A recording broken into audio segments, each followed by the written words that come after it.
കൈകാലാവതില്ലാത്തതിനാണ് ദൈവമേ. അമ്മ വല്ലോം തരണേ.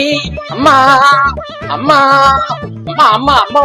കൈകാലാവതില്ലാത്തതിനാണ് ദൈവമേ, എന്തെങ്കിലും തരണേ. അമ്മ അമ്മോ. അമ്മ അമ്മ അമ്മോ. ആരാ? കയ്യും കാലും. കയ്യും കാലും വേണ്ട, ഞങ്ങൾക്കിതല്ലേ ഉള്ളേ. അതല്ല, പിന്നെ കൈക്ക് കാലിന് ആവതില്ലെന്ന്. ആർക്ക്? എനിക്ക്. കണ്ടിട്ട് തോന്നുന്നില്ലല്ലേ. സത്യമായിട്ടും വല്യമ്മയാണ് സത്യം. വല്യമ്മേ? ആരുടെ? നിങ്ങടെ. ഞങ്ങളുടെ വല്യമ്മയെ പിടിച്ച് ആണയിട്ടാലേ വഴക്ക് പറയും. ഇയാളെ നിന്ന് ആണയിടാതെ പോകാൻ നോക്കും. വേണ്ട, ഇപ്പുറത്തെ വീട് കണ്ടോ? ആ കട്ട് കട്ട്. അവിടെ തിക്കായേ പോലീസിലാ. സത്യം? വിളിക്കണോ? അയ്യോ വേണ്ട വേണ്ട, എനിക്ക് ഇതെല്ലാം തന്നാ മതി, ഞാനങ്ങ് പോയേക്കാം. ഇയാൾക്ക് തരാൻ ഇവിടെ ഒന്നുമില്ല, പോടോ.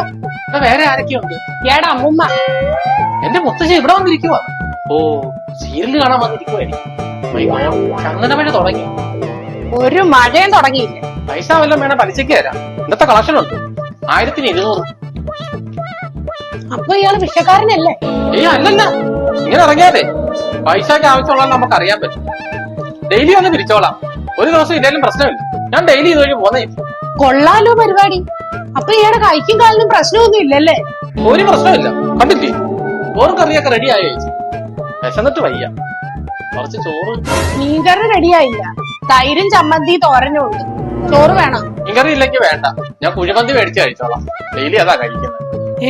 കുഴിമന്തിയോ? പാഴ്സലും വല്ലതും വേണോ? വേണം, മേടിച്ചോണ്ട് തരാം. പിരിവിൽ കൂട്ടിയാ മതി. സാരമില്ലെന്ന്, വേണ്ടെങ്കി വേണ്ട. ആ വീട്ടിൽ ആരാ ഉള്ളത്? അവിടെ കയറിയിട്ട് പോ. കൈകാലാവുന്നില്ലാത്തതാണ് ദൈവമേ, എന്തെങ്കിലും തരണേ. അമ്മ